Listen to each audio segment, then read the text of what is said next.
Mirror রয়েছে, এখানে TV রয়েছে, আর এই যে একটা উইন্ডো, ওখানে কিন্তু এসিও রয়েছে, যদিও প্রয়োজন হবে না আমাদের এসির। আর এই যে এখানে একটা ডাবল বেড, একটা সিঙ্গেল বেড রয়েছে। ওয়াশরুমটাও বেশ বড় আর পরিষ্কার পরিচ্ছন্ন। অবশ্যই আপনাদের আধার কার্ডের জেরক্স বা আধার কার্ডের অরিজিনাল লাগবে, তার সাথে মোবাইল নাম্বার বলতে হবে, আর আপনাদের একটা লাইভ ফটো তোলা। বৈষ্ণোদেবী মন্দিরটি জম্মু ও কাশ্মীরের রিয়াসি জেলার কাটরা শহরে অবস্থিত, যা মাতা রানী, অম্বে, ত্রিকুটা বা বৈষ্ণবী নামেও পরিচিত। এটা তোমাদেরকে রিটার্ন করা হবে, তাই ফিরে এসে তোমরা এটা ঠাকুরের স্থানে রেখে দিলে তোমাদের বাড়ির অনেক শুভ কার্য সম্পাদন হবে। আজও সেই পায়ের ছাপ থেকে এই মন্দিরে পুজো করা হয়, তাই জন্যই এই মন্দিরের নাম হয়েছে চরণ পাদুকা মন্দির। এখান থেকে জায়গাটা দেখে মনে হচ্ছে বাবা, এতটা পথ আমরা হেঁটে ফেললাম, কিভাবে পারলাম।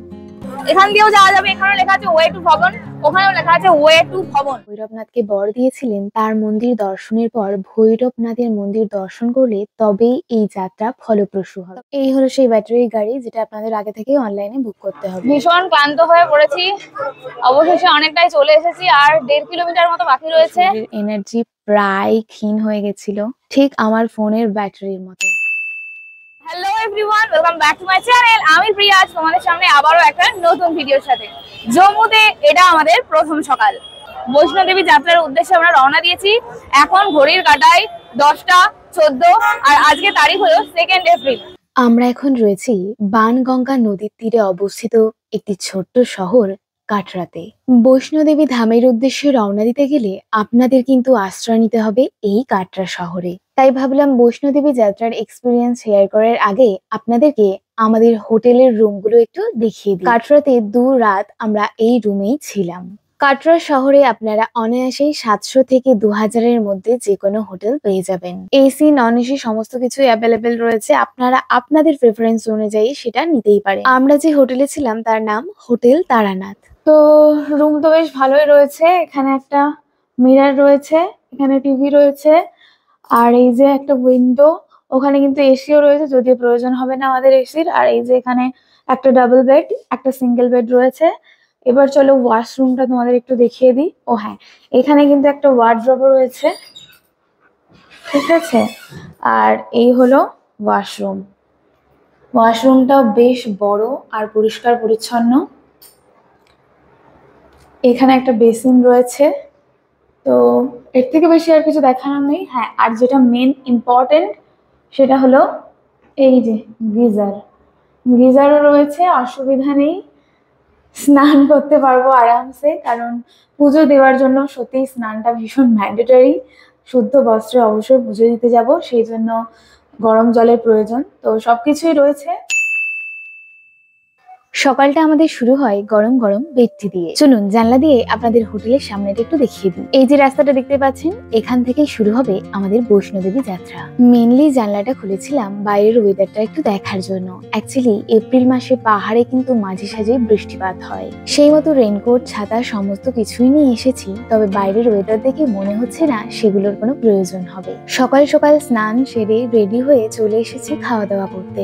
যদিও আমাদের ইচ্ছে ছিল আর একটু তাড়াতাড়ি বেরোনো, কিন্তু কি করব বলুন, কাল মাঝরাতে হোটেলে এন্টার করেছিলাম, তাই এর থেকে সকালে আর ওঠা যায়। চলুন আপনাদের সাথে মেনুটা একটু শেয়ার করে নিই। ভাত, ডাল, আলু ভাতে, পাপড় ভাজা আর একটা তরকারি। আমাদের রুমে জানলা দিয়ে যে রাস্তাটা দেখিয়েছিলাম, এই হলো সেই রাস্তা। এখান থেকে কিছুটা পথ অটো করেও আসা যেত, তবে আমরা হেঁটে এসেছিলাম। বৈষ্ণোদেবী যাত্রার উদ্দেশ্যে আমরা রওনা দিয়েছি। এখন ঘড়ির কাঁটায় 10টা 14। বৈষ্ণোদেবী ধামের উদ্দেশ্যে রওনা দিতে গেলে একটা রেজিস্ট্রেশন করে যাত্রী কার্ড সংগ্রহ করতে হবে, যার জন্য আধার কার্ডের আবশ্যকতা রয়েছে। যাত্রী কার্ডের জন্য লাইন দিয়েছি। এখন আমরা যাত্রী কার্ড নিতে চলেছি। মাতা বৈষ্ণোদেবীর কাছে যাওয়ার জন্য একটা যাত্রী কার্ডের প্রয়োজন হয়, তো সেটা নেওয়ার জন্য এই লাইন। এখন পিক সিজন, কারণ এই সময় চলছে নবরাত্রি ফেস্টিভ্যাল। তো আমরা এখন লাইন পেরিয়ে একটু একটু করে এগিয়ে চলেছি। এখন প্রায় 10:30টার মতো বাজে। এই যাত্রী কার্ড সংগ্রহের জন্য অবশ্যই আপনাদের আধার কার্ডের জেরক্স বা আধার কার্ডের অরিজিনাল লাগবে, তার সাথে মোবাইল নাম্বার বলতে হবে, আর আপনাদের একটা লাইভ ফটো তোলা হবে। ভিতরে অনেকক্ষণ লাইন দেওয়ার পর অবশেষে আমরা আইডেন্টি কার্ড পেয়েছি। ঠিক আছে, এটা যাত্রী কার্ড বলছে সবাই, তো এটা এখন গলায় নিয়ে নেব। এটাই এখন আমাদের আইডেন্টিটি প্রুফ। এবার আর দুটো জিনিস নেওয়া বাকি রয়েছে, একটা হচ্ছে লাঠি আর একটা হচ্ছে মাথায় নেয়ার যে মাতাজি লেখা ওটা। তো এই দুটো নিলেই আমরা একদম পারফেক্টলি রেডি বৈষ্ণোদেবী যাত্রার জন্য। তো চলো তোমরা দেখতে থাকো ভিডিওটা। কপালে ব্যান্ডটা না বাঁধলে ঠিক ওই ফিলটা আসছে না, তাই জন্য আমরা দাঁড়িয়ে পড়েছি একটা লোকাল শপে এখান থেকে ওটা কেনার জন্য। তো এখান থেকে আমরা মাতাজি লেখা মাথার ফেটি নিয়ে নিয়েছি, এবার সেগুলো মাথায় পরে জয় মাতাজি বলে রওনা দেবো। তো এখান থেকে আমরা লাঠিও কিনে নিলাম, এবার আমরা একদমই রেডি। তো আপাতত আমরা একটা অটোতে উঠেছি, আমরা গিয়ে নামবো বানবগাতে। 10 টাকা করে পার হেড আমাদের ভাড়া নিচ্ছে, তো ওই অবধি অটো চলে। তারপর থেকে অটো বা গাড়ি কোনো কিছু আর চলে না, বানবগা অবধি আপাতত অটো করে যাচ্ছি। মাথায় বাঁধার জন্য যে ব্যান্ডগুলো আমরা কিনেছিলাম গাছের মধ্যে এগুলো দেখলাম বাঁধা রয়েছে। অটো কাকুকে জিজ্ঞাসা করায় উনি বললেন এগুলো কোনো গাছে বা এভাবে বেঁধে তোমরা তোমাদের মনস্কামনা মাকে জানাতে পারো, আর আমাদের মনোবাঞ্ছা পূর্ণ হয়ে গেলে এখানে এসে সেই ব্যান্ডটা খুলে দিতে হবে। এই অটোতে যে আঙ্কেলটা ছিলেন উনি আমাদের বলছিলেন মাকে যদি তোমরা কিছু দিতে চাও তাহলে কিন্তু দক্ষিণা হিসেবে টাকা দিতে পারবে না, তার জন্য তোমাদের কিনতে হবে চুনরি, যেটাকে আমাদের এখানে চেলি বলা হয়। পরে আমি যেটা রিয়েলাইজ করলাম এই টোটো চালকদের সাথে দোকানদারদের কিন্তু একটা লিঙ্ক থাকে, আর ওনারা আপনাদেরকে কনভিন্স করে সেই সমস্ত দোকানেই নিয়ে যাবে চুনরি প্রসাদ এগুলো কেনার জন্য। যেহেতু আমরা ফার্স্ট টাইম এখানে এলাম তাই একদমই আমরা এটা বুঝতে পারিনি, তাই ওনার কথায় আমরা কিন্তু একটা দোকানে দাঁড়িয়েছিলাম। যদিও আমি ওনাকে একবার বলেছিলাম আগে যাকে हम खरीद लेंगे भैया, প্রত্যুত্তরে উনি জানান আগে যাকে कोई शॉप नहीं मिलेगी चुनरी खरीदने के लिए। সেজন্য ওনার কথায় আমরা এখান থেকেই জিনিসটা পারচেজ করে নিই। ये माता रानी की चुन्नी है, ये माता जी का चोला है। दो माता जी पास में और एक दूर में, दो मैया पास में और एक दूर में। এই দোকানের প্রাইস রেঞ্জ বেশ হাই ছিল, তাই আমরা 600 টাকার একটা চুনরি বার্গেনিং করে 200 টাকায় কিনে নিই। তবে আমি আপনাদের সাজেস্ট করব আপনারা এই দোকানগুলো অ্যাভয়েড করে আরো কিছুটা সামনের দিকে এগিয়ে যাবেন। চুনরি প্রসাদ করি সমস্ত কিছু কেনা কমপ্লিট, এবার মাথায় আমরা ব্যান্ডটা বেঁধে নিচ্ছি, কারণ এবার শুরু হবে আমাদের আসল জার্নি।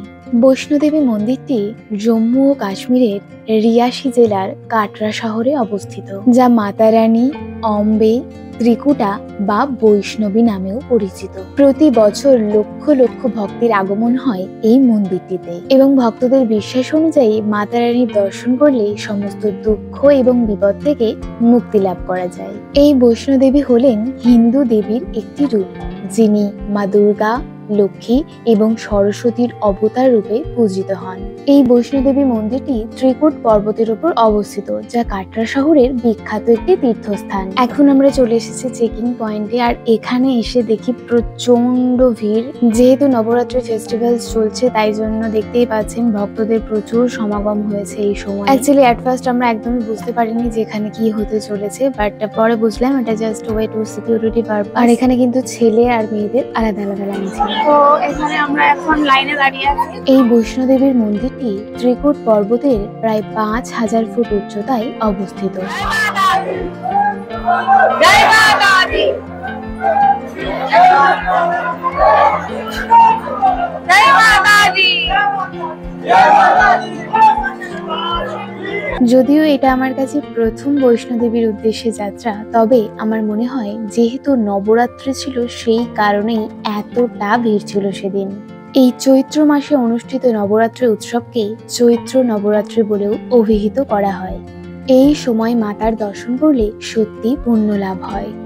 30শে মার্চ থেকে 7ই এপ্রিল এই 9 দিন ধরে অনুষ্ঠিত হবে নবরাত্রি উৎসব।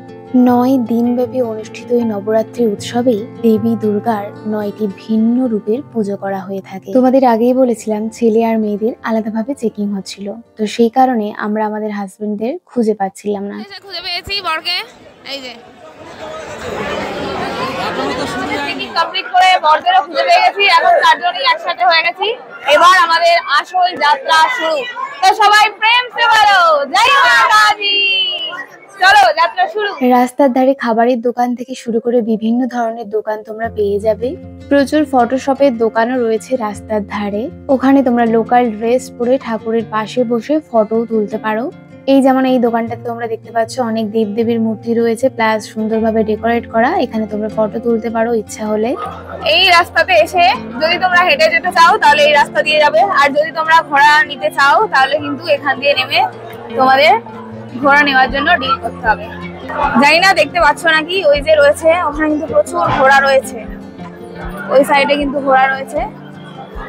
তো এখান থেকে তোমরা ঘোড়ায় করেও যেতে পারো। আমরা যেহেতু ডিসাইড করেই নিয়েছি হেঁটেই যাবো, তাই আমরা টুকটুক করে সামনের দিকে এগিয়ে চলবো। তোমরা চাইলে এখান থেকে পালকি বা প্রি বুক করতে পারো। এই যে এটা হচ্ছে প্রি বুক পেড কাউন্টার, দেখতেই পাচ্ছ রাস্তায় যেতে যেতে কিন্তু এরকম ঘোড়া দেখতে পাওয়া যাচ্ছে। তো তোমাদের আরেকটা ইনফরমেশন দিয়ে রাখি, আমরা যে মাথার এটা নিয়েছি এগুলো আমাদের পার পিস 10 রুপিস, মানে 10 টাকা করে নিয়েছে।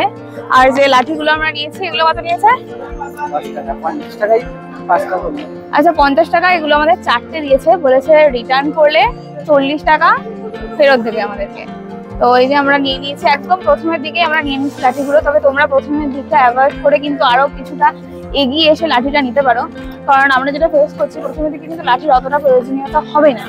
একটু ওপরের দিকে যখন তোমরা উঠবে তখন লাঠিটা প্রয়োজন হবে, তাই বলবো অনেকটা এগিয়ে এসে তারপর লাঠিটা তোমরা কিনতে পারো। আর ঠাকুরের কাছে অনেকে চুনরি চড়াই, ঠিক আছে, সেটা ওই যে টোটোতে করা এলাম আমরা, ওই টোটো ড্রাইভার কাকু বলছিলেন। তো আমরা কিন্তু একটা দোকানে দাঁড়িয়েছিলাম, সেই দোকান থেকে আমরা চুনরি কিনেছি, তোমরা এর আগের ভিডিওটা দেখতে পাবে। তো আমরা ওখানে যেটা আমাদের 600 টাকা দাম বলেছিল, আমরা বার্গেনিং করে সেটা 200 টাকা এনেছি। তবে একটা কথা তোমাদের বলে রাখি, তোমরা একটু যেগুলো বেশি ভালো সব ডেকোরেশন ওয়ালা যে শপগুলো রয়েছে ওগুলো অ্যাভয়েড করে অনেকটা এগিয়ে এসে লোকাল মানে রাস্তার ধারে যে স্ট্রিট শপগুলো রয়েছে সেখান থেকে কিন্তু কেনার চেষ্টা করবে, তাহলে কিন্তু অনেকটাই কম প্রাইসের মধ্যে তোমরা জিনিসগুলো পেয়ে যাবে। আর হ্যাঁ, এই যে এই দুটো কয়েন্স, এই যে তোমাদের ক্লোজলি দেখিয়ে দিই, এইগুলো বাড়িতে তোমরা রাখতে পারো, তাহলে নাকি মানে শুভ হয় ঠাকুরের স্থানে বা তোমাদের যে কোনো ভালো জায়গায় তোমরা এটা রেখে দিতে পারো, তাহলে বাড়িতে লক্ষ্মীর আগমন হয়। এই যে দেখতে পাচ্ছ ঠাকুরের মূর্তির ছবি দেওয়া রয়েছে, এটাও ঠাকুরের কাছে দিয়ে এটা তোমাদেরকে রিটার্ন করা হবে। যে চুনরিটা তোমরা কিনবে সেটা কিন্তু তোমাদেরকে রিটার্ন করা হবে না, কিন্তু এটা তোমাদেরকে রিটার্ন করা হবে। তাই ফিরে এসে তোমরা এটা ঠাকুরের স্থানে রেখে দিলে তোমাদের বাড়ির অনেক শুভ কার্য সম্পাদন হবে। তো এটা আমরা কিনেছি একদম রাস্তা থেকেই, একজন বিক্রি করছিলেন তার থেকে। তো আমাদের দুটো নিয়েছে 20 টাকা, মানে পার পিস 10 টাকা করে।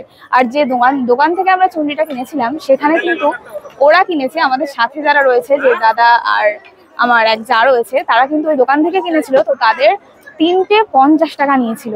তো যেটা তোমাদের বলছি, দোকানের জিনিসগুলো একটু অ্যাভয়েড করে তোমরা রাস্তা থেকে কিন্তু জিনিসগুলো পারচেস করতে পারো, তাহলে কিন্তু অনেকটা কম প্রাইসের মধ্যে তোমরা জিনিসগুলো পেয়ে যাবে। আমরা এখন এসে পৌঁছেছি বাণগঙ্গা নদীর সামনে। বৈষ্ণোদেবী মাতার দর্শন করতে গেলে ভক্তদের এই বাণগঙ্গা নদী পেরিয়েই যেতে হয়। এই বাণগঙ্গা নদী বৈষ্ণব ধর্ম ও হিন্দু সংস্কৃতিতে একটি পবিত্র স্থান হিসেবে বিবেচিত। কথিত আছে মাতা বৈষ্ণোদেবী হনুমানজির তৃষ্ণা নিবারণের জন্য একটি তীর ছুঁড়ে এই নদীটির সৃষ্টি করেন। হয়ে গেছে স্নান, একদম শুদ্ধ পবিত্র। এখন আমরা এবার মাতাজির দর্শনে যাবো। অনেকেই কিন্তু এখানে স্নান ধান করেও যাচ্ছে, বাট আমরা বাড়ি থেকেই স্নান করে এসেছি অলরেডি। তো এখানে একটু জল মাথায় নিয়ে নিলাম, আশা করি মা এটাই আমাদের শুদ্ধ করে দেবে। চলো এবার যাওয়া যাক।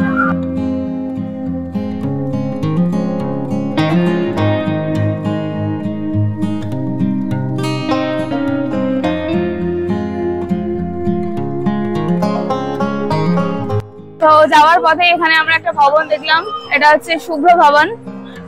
তো তোমরা কিন্তু এখানে বিনা পয়সায় খাবার দাবার পেতে পারো, তাই তোমরা যাওয়ার পথেই যদি তোমাদের খিদে পায় অবশ্যই কিন্তু এখানে ফ্রি অফ কস্টে খাওয়া দাওয়ার সুযোগ সুবিধা আছে, তোমরা সেটা নিতে পারো। এখন আমরা এখানে আর একটা ঘাটের সামনে এসেছি, এটাকেও বাণগঙ্গা ঘাটই বলছে।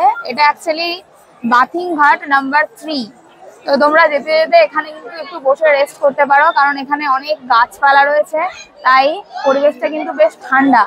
তো সত্যি বলতে কি গলা এখনই প্রায় শুকিয়ে গেছে, জানি না কতটা কি যেতে পারবো, তবে ফিরে যাব না এতটাই আশা করা যায়। কষ্ট করে যখন একবার যাত্রা শুরু করেছি তো শেষ অবধি যাওয়ার চেষ্টা করব। তো দেখা যাক। এখনো 10 কিলোমিটার দেখাচ্ছে। আপাতত আমরা 3 কিলোমিটার এসেছি, তাই তো এখনো 10 কিলোমিটার বাকি, যেটা এখন আমাদের কভার করতে 3.5 ঘন্টা লাগবে। তবে এইভাবে একটু একটু বসে রেস্ট নিলে সেটা 3.5 থেকে কখন যে 4.5 হয়ে যাবে বলা যায় না। তো যাই হোক, আজকে টোটাল দিনটাই মনে হচ্ছে এখানেই কাটবে। তো ভালোভাবে যাতে আমরা জার্নিটা কমপ্লিট করতে পারি এটাই আশা করছি, দেখা যাক কি হয়। তোমাদের এবার এই ঘাটটা একটুখানি দেখাই। এই যে এখানে লেখা রয়েছে বাথিং ঘাট নাম্বার 3। তো এখানেও কিন্তু অনেকে স্নান করছে। আমার তো মনে হচ্ছে এখানে আরেকবার স্নান করে নি, তাহলে আরেকটু এনার্জি পেয়ে যাবো। যাই হোক, এখানে একটুখানি 5 মিনিট মতো বসলাম, তাতেই অনেকটা রিফ্রেশ লাগছে। চলো আবার হাঁটা যাক। বেশ উঁচু পাহাড়ি রাস্তার মতোই বেশ উঁচু রাস্তা, যার কারণে এই কষ্টটা এত বেশি হচ্ছে। আমি যতটা পারছি তোমাদেরকে বোঝানোর চেষ্টা করছি, জানি না তোমরা কতটা বুঝতে পারছো, বাট রাস্তা কিন্তু অনেক খাড়া। বাড়ি থেকে যতটা রিসার্চ করে এসেছি বা গুগল থেকে যতটা জানতে পারলাম, টোটাল রাস্তাটা 13 কিলোমিটার। অর্ধকুমারী পর্যন্ত 6.5 কিলোমিটার এবং অর্ধকুমারী থেকে পরবর্তী রাস্তাটুকু 6.5 কিলোমিটার। যাওয়া আসা মিলিয়ে টোটাল 26 কিলোমিটার। তবে চিন্তার কোনো কারণ নেই, যাদের পায়ে সমস্যা রয়েছে, যাদের হাঁটতে প্রবলেম, তারাও কিন্তু মায়ের দর্শন অবশ্যই পাবেন। সেক্ষেত্রে প্রথম 6.5 কিলোমিটার মানে একদম শুরু থেকে অর্ধকুমারী রাস্তা পর্যন্ত আপনারা ঘোড়া বুক করতে পারেন, আর বাকি 6.5 কিলোমিটার মানে অর্ধকুমারী থেকে ভবন পর্যন্ত আপনারা বুক করে নিতে পারেন ব্যাটারি কার। তবে ব্যাটারি কারের ক্ষেত্রে অবশ্যই কিন্তু আগে থেকে অনলাইনে বুকিং করে নেবেন, আর ঘোড়া আপনি এখানে এসেও বুক করতে পারেন। একটা মন্দির রয়েছে, ভীষণ সুন্দর লাগছে দেখতে। হনুমানজির মূর্তি রয়েছে। কেমন ভালো রাস্তা সেটা দেখলে তোমরা বুঝতে পারবে। রাস্তায় এভাবে ঝাড় দেওয়া চলছে।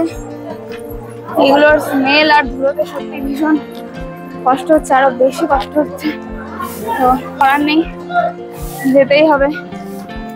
তো চলো দেখি কতটা কি হয়। বাণগঙ্গার পরেই আসে চরণ পাদুকা মন্দির, আর এটি আমাদের প্রথম দর্শনালয়।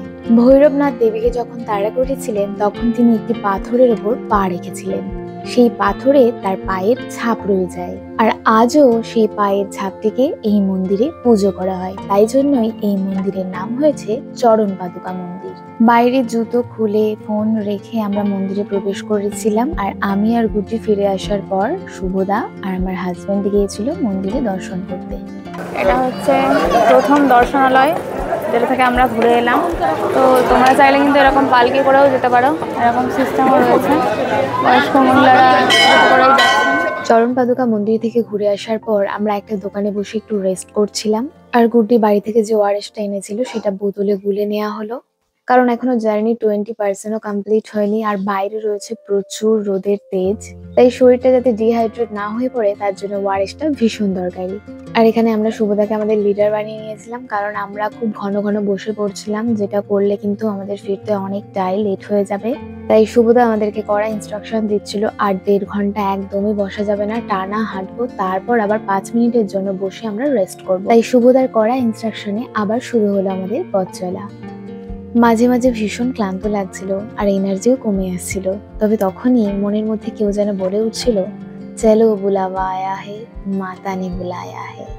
হোটেল থেকে আসার সময় শুনে এসেছিলাম রাস্তার ধারে ধারে জল পেয়ে যাব ফ্রি অফ কস্টে, বাট সেরকম কিছুই হয়নি। অনেকটা রাস্তা অবধি কিন্তু জল ছিল না, আমরা জল কিনে কিনেই খাচ্ছিলাম। বাট এখন এই যে দেখতে পাচ্ছ এখানে কিন্তু একটা কল পেয়েছি, কিন্তু জলের অবস্থা খুবই শোচনীয়, 1 ফোঁটা 2 ফোঁটা করে জল পড়ছিল। তাই তোমাদেরকে বলবো অবশ্যই কিন্তু তোমরা জলের বোতল ক্যারি করো। তো তোমাদের এখান থেকে একবার নিচের জায়গাটা দেখাতে চাই যে কত সুন্দর লাগছে, দেখো একবার। এখান থেকে জায়গাটা দেখে মনে হচ্ছে বাবা এতটা পথ আমরা হেঁটে ফেললাম, কিভাবে পারলাম। তোমরা কিন্তু রাস্তার মাঝে মাঝে এরকম শর্টেজ রাস্তা পাবে, সিঁড়িতে উঠে মানে শর্টে তোমরা কিছুটা রাস্তা চলে যেতে পারবে, কিন্তু তাতে কষ্ট অনেক বেশি হবে। তবে অ্যাট লাস্ট আমরা একটা সিঁড়ি চুজ করছি, দেখি কতটা সফল হয়। তো চলো। প্রথম যে সিঁড়িটা আমরা চুজ করেছিলাম এটাতে প্রায় 200 অ্যাভাব স্টেয়ার ছিল, তবে এই সিঁড়িটা চুজ করার ফলে আমরা কিন্তু অনেকটাই উপরে উঠে গিয়েছিলাম। তাই আপনাদেরকে বলবো যাদের হাঁপানি বা শ্বাসকষ্ট এই ধরনের কোনো সমস্যা নেই, তারা কিন্তু মাঝে মাঝে 1-2 সিঁড়ি চুজ করতে পারেন, তাতে কিন্তু অনেকটা পথ কমে যাবে।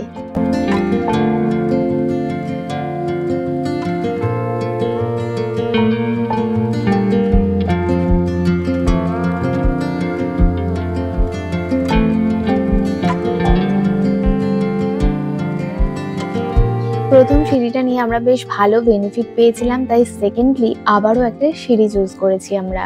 আর দেখতেই পাচ্ছ এখানে লেখা রয়েছে এই সিঁড়িটাতে 115টা ধাপ রয়েছে। আর ওখানে কিন্তু এটাও লেখা ছিল যারা বয়স্ক এবং যাদের কোনো সমস্যা রয়েছে তারা কিন্তু সিঁড়িগুলো অ্যাভয়েড করবেন।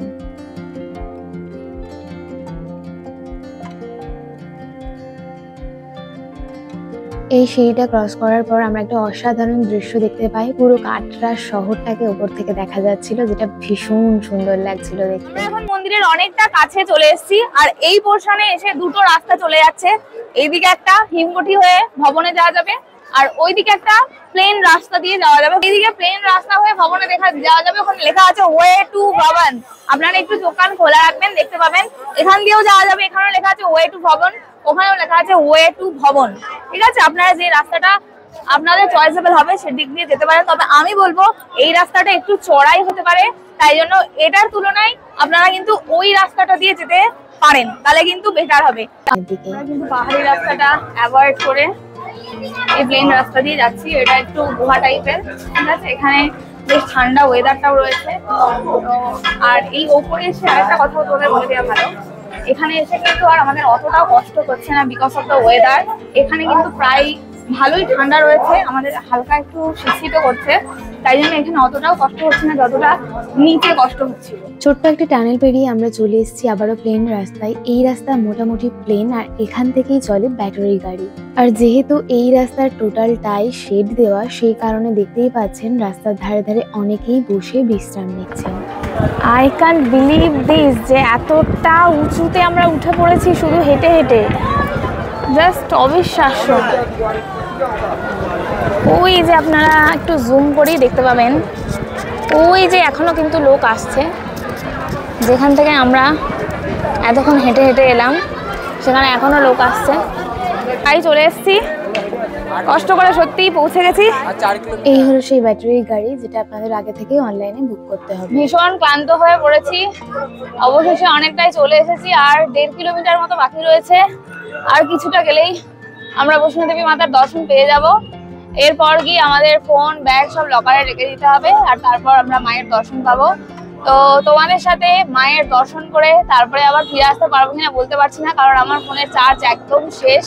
এবার আপনাদের জানাই নবরাত্রি উৎসবের সময় ওখানে যাওয়ার কিছু সুবিধা আর কিছু অসুবিধা। আমরা বৈষ্ণো দেবী যাওয়ার উদ্দেশ্যে রওনা দিয়েছিলাম 2 এপ্রিল, যেটা ছিল নবরাত্রি উৎসবের চতুর্থ দিন। এই সময় পুরো মন্দির চত্বরটি খুব সুন্দরভাবে ডেকোরেশন করা ছিল। শুধু মন্দির চত্বর বলা ভুল হবে, মন্দিরের প্রায় 1 কিলোমিটার আগে থেকেই শুরু হয়ে যায় এই ডেকোরেশন। সত্যি আমরা কিন্তু প্ল্যান করে এই নবরাত্রি উৎসবের সময় ওখানে যাইনি, তবে ওই যে বলে না মাতা নে বুলায়া হ্যায়, इसलिए নবরাত্রি উৎসবের সময় আমরা ওখানে গিয়ে হাজির। তবে এই সময় প্রচুর প্রচুর প্রচুর পরিমাণে ভক্তের আগমন হয়েছিল ওখানে। আমরা যখন মন্দির চত্বরের সামনে গিয়ে পৌঁছাই তখন ঘড়ির কাঁটায় প্রায় 6টা বাজে, যেটা একদমই ঠিক সময় ছিল না, কারণ 6টা থেকে 8টা অবধি মন্দিরের গেট বন্ধ থাকে, কারণ ওই সময় চলে মায়ের আরতি। আমরা তো বুঝতেই পারছিলাম না কিভাবে মায়ের দর্শন পাবো, কারণ এতটাই ভিড় ছিল।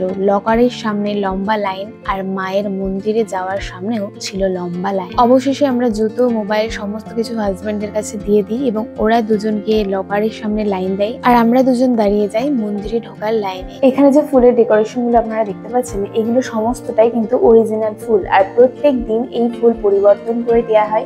একটা বাজে বা পচা ফুলও কিন্তু এখানে রাখা হয়।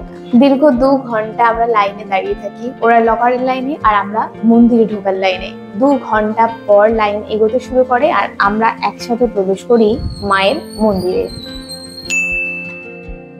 8টায় আমরা মন্দিরে ঢুকি এবং আমাদের ওখান থেকে বেরিয়ে আসতে সময় লাগে প্রায় 2.5 ঘন্টা। 10:30টার সময় বাইরে এসে সত্যি বলতে শরীরের এনার্জি প্রায় ক্ষীণ হয়ে গেছিল, ঠিক আমার ফোনের ব্যাটারির মতো।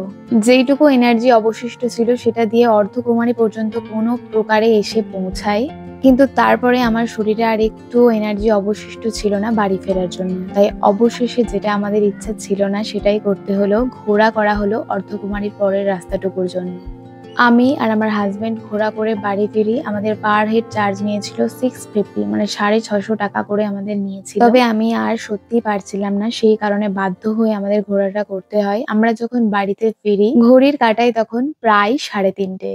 সুবিধা অসুবিধা সমস্তটাই তোমাদের সাথে শেয়ার করে নিলাম। তোমাদের যদি আরো কিছু জিজ্ঞাসা থেকে থাকে অবশ্যই আমাকে কমেন্ট বক্সে জানাতে পারো। আজকের ভিডিওটা আমি এখানেই শেষ করছি। ভিডিওটা ভালো লেগে থাকলে অবশ্যই লাইক, কমেন্ট এন্ড শেয়ার করে দিও। আর অবশ্যই আমার চ্যানেলটাকে সাবস্ক্রাইব করে রেখো কাশ্মীরের পরবর্তী পার্টগুলো সবার আগে দেখার জন্য।